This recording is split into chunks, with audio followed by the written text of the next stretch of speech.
Halo, hai, selamat malam. Aku Linda, kembali di Menyusun Ulang. Dan hari ini aku pengen lanjut baca buku ini, The Confidence Effect, dengan materi lanjutan, yaitu result. Teman-teman, kita langsung aja. Di bagian ketiga ini kita sudah dibuka dengan satu quote dari Sheryl Sandberg. Dia adalah COO-nya Facebook. Jadi di situ disebutkan done is better than perfect. Mungkin ini bukan hal baru, teman-teman mungkin sering dengar. Jadi memang ya, sesuatu yang selesai itu lebih baik daripada sempurna. Karena sebenarnya ketika kita mengerjakan sesuatu, kesempurnaan itu memang sulit sekali dicapai bahkan nggak ada. Jadi ya udah lebih baik selesai daripada kita ketika nunggu sempurna akhirnya nggak jadi-jadi. Di bagian awal buku ini juga dituliskan bahwa relationship dan reputation itu adalah yang kita bahas di dua bab sebelumnya itu memang penting, tetapi sebenarnya nggak akan membawa kita lebih jauh lagi kalau resultnya itu nggak ada. Jadi di bab ini sebenarnya menjadi bab apa ya? Bab kunci karena di sini adalah bagian di mana kita menunjukkan hasil dari apa yang sudah kita kerjakan, which is itu juga menunjang confidence level kita. Kalau kita bicara result, itu artinya sesuatu yang sudah kita lakukan, sudah kita kerjakan, atau mungkin hasil pekerjaan kita. Jadi ketika kita bicaranya result, itu artinya buah dari apa yang sudah kita upayakan. Jadi ini sebenarnya adalah part yang paling konkret dari topik confidence itu sendiri. Jadi confidence dia nggak akan ada apa-apanya kalau tanpa result yang bagus. Di bagian result ini kita akan membahas beberapa hal. Yang pertama adalah bagaimana kita mengubah taktik menjadi strategi. Jadi biasanya orang-orang yang terjebak dalam pemikiran taktis ini kecenderungannya dia lebih mengeksekusi pemikiran orang lain. Jadi bukan hasil dari strategi yang disusun sendiri. Nah, dan itu membuat mereka terjebak dan akhirnya mereka sulit berkembang. Karena sebagian besar orang seperti itu, akhirnya mereka hanya berfokus pada kerja keras. Ya sudah, yang penting pekerjaan yang ada di depanku itu habis. Dan di situ akhirnya kurangnya mereka untuk berinovasi, untuk memberikan hal-hal mungkin jalan keluar yang lain, atau mungkin memberikan cara-cara yang lain. Jadi bersikap taktis itu memang bagus, dan itu sudah jalan yang benar. Tetapi kalau kita terlalu terjebak dalam hal yang taktis, akhirnya banyak hal-hal yang lebih strategis yang akan jauh dari pemikiran kita, dan itu akhirnya kurang baik untuk diri kita sendiri. Nah, makanya di buku ini dibahas mengenai gimana caranya kita mengubah sesuatu yang terlalu taktis itu menjadi sesuatu yang lebih strategis lagi. Jadi di buku ini disebutkan kalau orang yang selalu menggunakan strategi taktis itu adalah orang yang berfokus pada jalan di tempat. Jadi dia nggak punya pemikiran-pemikiran baru. Di sini juga disebutkan ya, perempuan biasanya akan kesulitan untuk memberikan delegasi ke orang lain karena itu tadi, dia terjebak dalam hal-hal yang taktis. Mereka akhirnya ketika mau membagikan ilmu atau mau membagikan pekerjaan dengan orang lain, dia kesulitan. Karena dia selalu terjebak, ini adalah porsiku, ini adalah pekerjaanku, dan aku yang harus menyelesaikannya. Sementara pemikiran strategis tidak seperti itu. Ketika kita muncul dengan pemikiran yang lebih strategis, kita akan memikirkan bagaimana caranya pekerjaan itu selesai seefektif mungkin dan seefisien mungkin. Sementara kalau pemikiran taktis tadi berbeda. Makanya biasanya orang yang bekerja dengan pemikiran taktis memang cenderung sulit untuk diberikan pekerjaan yang lebih lagi. Karena dia sudah terlalu terjebak dengan apa yang ada di depan mata dan dia sulit untuk berkembang atau dia sulit untuk menerima hal-hal baru dalam dirinya. Yang sulit adalah orang-orang yang bersikap taktis, ini biasanya bisa jadi dimiliki oleh pemimpin-pemimpin senior ya. Ketika mereka kesulitan untuk melepaskan kendali. Nah, ini adalah PR banyak orang. Ada orang-orang yang memang kesulitan untuk melepaskan kendali itu, atau dia merasa harus pegang kendali ke semua hal yang dia anggap perlu dikendalikan. Padahal ada hal-hal lain yang lebih penting yang dipikirkan seperti ya tadi, yang lebih strategis. Nah, kecenderungan pemimpin senior ini itu justru membawa budaya di pekerjaan yang kurang baik bagi junior-juniornya. Ketika orang memang sulit untuk berbagi ilmu atau orang sulit untuk melepaskan kendali tadi, kecenderungannya akan sulit dia menciptakan suksesor-suksesornya. Jadi, orang-orang yang berpikir taktis biasanya berpikir tentang porsi pekerjaannya sendiri. Sementara orang-orang yang berpikir strategik biasanya dia melihat pekerjaan dengan secara keseluruhan. Jadi, ketika kita memegang proyek, Orang-orang yang berpikir strategis justru dia akan melihat apa saja celah di setiap pekerjaannya. Dia merasa memiliki pekerjaan tersebut. Dia merasa memiliki atau bertanggung jawab atas proyek tersebut. Sementara orang-orang yang berpikir taktis, dia hanya punya pandangan terhadap apa yang menjadi tanggung jawabnya saja.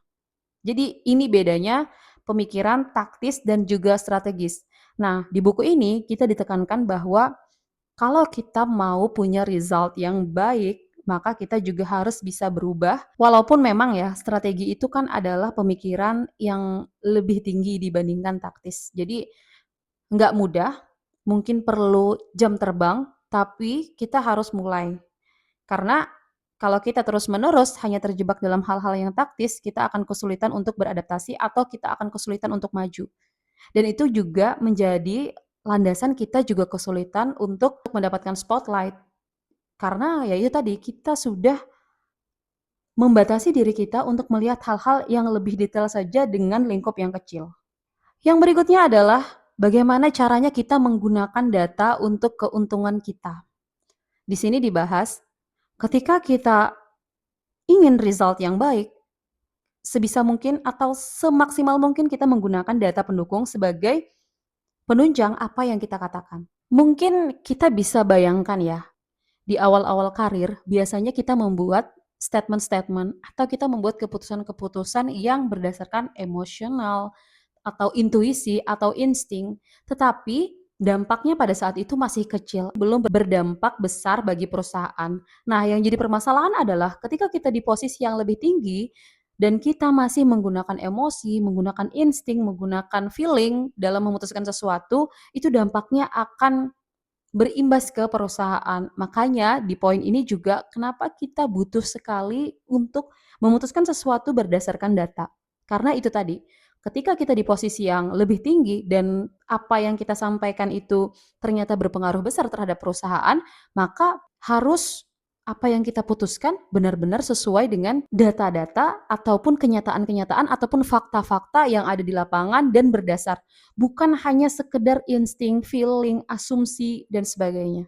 Yang paling jadi PR adalah ada pemimpin-pemimpin yang mungkin ketika dia memutuskan sesuatu itu berdasarkan suka tidak suka atau mungkin ya udah karena aku suka aja atau mungkin karena menurut aku ini benar aja. Itu adalah hal-hal yang menurut buku ini itu nggak tepat karena ketika masih memutuskan sesuatu berdasarkan like and dislike itu sudah pasti hasilnya akan tidak maksimal. Mungkin beberapa kali akan bagus, tapi pasti ada celahnya. Karena itu tadi tidak tersistematis, tidak berdasar, akhirnya hasilnya juga nggak akan bagus. Mungkin ada orang yang akhirnya ketakutan ya, ketika dia hanya berbicara dengan data, atau mungkin ketika dia hanya berbicara tentang hal-hal teknis, dia akan kehilangan insting, atau dia akan kehilangan emosinya. Tapi mungkin kita bisa balik keadaannya. Misalnya, ketika kita memimpin rapat, kita bisa menggunakan data terlebih dahulu, baru setelah itu melibatkan insting di dalamnya. Jadi semuanya memang berdasarkan data terlebih dahulu. Bukan sebaliknya, tanpa data, tapi kita memutuskan cuma dengan feeling, ah ini pasti ini. Nah itu justru yang akan bikin hasil keputusannya mungkin nggak akan sesuai dengan yang seharusnya. Atau mungkin hasil keputusannya itu jadi kayak kurang baik buat organisasi. Nah, ini tips buat teman-teman ya. Kalau mungkin teman-teman terbatas aksesnya terhadap data-data pendukung untuk menunjang teman-teman show up, bisa minta bantu departemen lain, bisa minta bantu orang lain, bisa minta bantuan siapapun yang bisa menunjang apa yang ingin teman-teman sampaikan. Supaya rasa percaya dirinya itu benar-benar terasa. Yang berikutnya ada accountability. Jadi kalau kita bicaranya tanggung jawab, accountability itu kan memang levelnya sudah di atas lah ya, paling tinggi. Jadi dia memang bertanggung jawab secara penuh terhadap hal-hal yang dikerjakan. Dan di bagian ini dibuka dengan kalau kita mau dihormati orang lain, kita harus memiliki rasa tanggung jawab itu. Sekarang mungkin tanpa kita sadari ya, atau mungkin teman-teman di sini menyadari, sekarang kita ada di era di mana tanggung jawabnya bisa makin berat, tanggung jawabnya makin banyak, tapi perusahaan melakukan perampingan. Kita dituntut gimana caranya do more with less. Kalau kita merasa apa yang menjadi tanggung jawab kita itu nggak bisa selesai tepat waktu, maka sebaiknya kita sampaikan ke orang yang di next proses kita, supaya mereka nggak nunggu.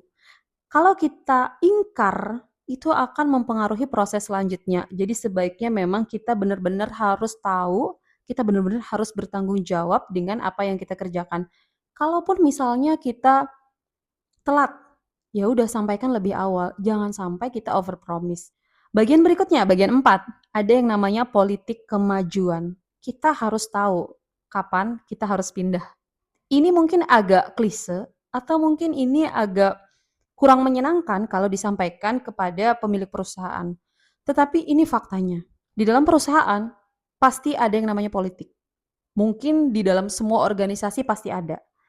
Dan politik ini adalah hal yang lumrah ya. Politik itu pasti cenderung menjadi hal yang sangat sensitif. Obrolan-obrolan tentang promosi, tentang perpindahan, itu cenderung dibahas oleh bos-bos besar. Di buku ini disebutkan gimana caranya kita nggak terlibat atau kita nggak jadi korban politik kantor adalah kita harus pintar-pintar mengukur suhu politik yang ada di kantor. Jadi kita harus pintar-pintar ngelihat lingkungannya, kita harus pintar-pintar membaca keadaannya, kita harus peka lah untuk hal itu. Karena kalau kita cuek atau masa bodoh dengan iklim politik di kantor, biasanya kita akan terkaget-kaget atau mungkin kita akan dapat keputusan yang tiba-tiba yang itu mempengaruhi posisi dan juga mempengaruhi pekerjaan kita. Jangan sampai kita ada di fase di buku ini disebutnya quit but stay. Jadi kita tuh sebenarnya memang masih bekerja di perusahaan itu, tapi sebenarnya jiwa kita tuh udah keluar. Itu bahaya, jangan sampai kita ada di posisi itu. Tapi kalau misalnya teman-teman ada di fase itu, maka ada beberapa pertanyaan di sini yang bisa memvalidasi perasaan teman-teman. Yang pertama, kira-kira apakah kita masih berkembang di posisi ini? Kalau jawabannya enggak, mungkin kita harus pikirkan cara lain buat pindah posisi ataupun buat pindah perusahaan misalnya. Yang kedua, apakah kita sebenarnya mempelajari sesuatu yang baru di perusahaan ini kalau kita lanjutkan? Atau mungkin di posisi ini, apakah kita akan mempelajari sesuatu yang baru? Itu penting sih sebenarnya ya. Karena ketika kita ternyata bekerja hanya sekedar kerja aja, ya akhirnya nggak ada gairah untuk terus maju ketika nggak ada sesuatu yang baru yang mau kita kejar. Yang berikutnya, masih ada nggak jenjang karir atau tujuan yang bisa aku tuju di pekerjaan ini? Nah, ini juga penting. Kadang-kadang kita, ketika kita sudah terlalu nyaman di suatu posisi dan kita nggak memikirkan pertanyaan-pertanyaan tadi, kita nggak mikirin yang namanya jenjang karir, yang penting kita gajian aja, itu biasanya kita akan stuck di situ. Dan walaupun mungkin ya, ketika kita ngomongin karir, itu nggak banyak orang dengan gamblang membicarakan karirnya. Ada orang yang mungkin malu-malu, ada orang yang merasa itu adalah hal yang tabu. Padahal ketika kita mempertanyakan karir kita, itu hal yang wajar. Karena kita berbicara tentang bagaimana nasib kita ke depan. Dan kalau pertanyaan tadi muncul dalam diri kita sendiri dan kita bisa menjawab itu sendiri, maka sebenarnya kita sudah punya keputusan apa yang bisa kita ambil untuk diri kita, tanpa menunggu orang lain yang melakukan. Pertanyaan nomor 4, apa sih sekarang yang terjadi dalam industri yang sedang digeluti? Jadi apakah sekarang perusahaan kondisinya baik-baik aja? Kayak misalnya kita lagi di tambang, apakah harga batu bara masih stabil? Apakah kita masih bisa survive beberapa tahun ke depan? Pertanyaan kelima, apakah gaji dan tunjangan kita itu sudah sesuai? Ini mungkin klise ya, atau mungkin ini agak tabu juga dipertanyakan ketika kita mempertanyakan gaji. Atau mungkin ada beberapa atasan atau pemimpin kita yang nggak terlalu senang ketika anggotanya atau ketika karyawannya menanyakan hak tersebut. Tetapi ini hal yang wajar untuk kita pikirin. Kalau memang orientasi kita bekerja adalah mencari uang, maka gaji dan tunjangan tadi sesuatu yang memang layak untuk kita pertimbangkan sebagai bahan untuk memutuskan apakah kita tetap stay di sini atau pergi. Yang berikutnya, apakah kita cukup punya kebebasan kreatif dan profesional di perusahaan ini? Orang yang idealis biasanya akan terhalang di pertanyaan yang ini. Ketika mereka bekerja nggak bisa dengan kebebasan, atau ketika mereka nggak bisa serta-merta memberikan idenya secara utuh, atau mungkin ketika atasannya dengan serta-merta selalu mematahkan apa yang menjadi ide-ide atau apa yang menjadi inovasi dari bawahannya, maka pertanyaan ini yang biasanya menjadikan alasan mereka untuk berhenti. Selanjutnya, yang terakhir, apakah kerja keras kita selama ini sudah cukup dihormati dan dihargai? Mungkin dari pertanyaan-pertanyaan tadi, solusinya bukan cuma resign, atau bukan cuma minta pindah. Solusinya bisa jadi ada di diri kita. Bisa jadi diri kita justru memang yang perlu melakukan improvement supaya pertanyaan-pertanyaan tadi bisa jawabannya bisa yes. Lagi-lagi bisa jadi kuncinya di kita. Tetapi kalau dari pertanyaan-pertanyaan tadi ternyata jawabannya kebanyakan adalah tidak, berarti itu sebenarnya alarm yang keras. Kenapa kita harus mempertimbangkan keluar? Baik teman-teman, sebagai penutup, kita memang bekerja di dunia yang dinamis ya. Semuanya cair, termasuk tadi politiknya. Jadi ketika kita bicaranya result, mungkin bisa jadi apa yang kita kerjakan hari ini dengan apa yang kita kerjakan tahun depan, hasilnya mungkin akan beda. Bisa jadi banyak faktor yang mempengaruhi kenapa kita bisa memberikan result yang berbeda. Tapi karena dinamis itu adalah hal yang pasti, maka kita juga harus bisa dituntut untuk terus beradaptasi, untuk terus bisa berubah, atau untuk terus bisa mengimprove diri. Jadi jangan sampai hal-hal non-teknis yang mempengaruhi performa kita tadi, itu jadi membuat kita nggak perform. Atau mungkin jadi membuat kita nggak memberikan result yang sesuai dengan target yang sudah ditentukan. Bahkan harapannya ketika kita sudah ada di fase confidence, sebenarnya kita seharusnya memberikan result yang exit, bukan hanya meet target. Oke, aku coba rangkum ya bagian result yang sudah kita bahas. Yang pertama kita bahas tentang gimana caranya kita mengubah taktik menjadi strategi. Oke, berarti kalau kita mau result yang baik, kita udah nggak boleh lagi tuh terjebak dalam taktis, dalam pekerjaan yang taktis, terlalu teknis banget. Seharusnya kita bisa melihat suatu pekerjaan menjadi lebih luas lagi. Berikutnya, ada yang namanya using data to your advantage. Kita nggak bisa bekerja mengandalkan feeling saja atau insting saja.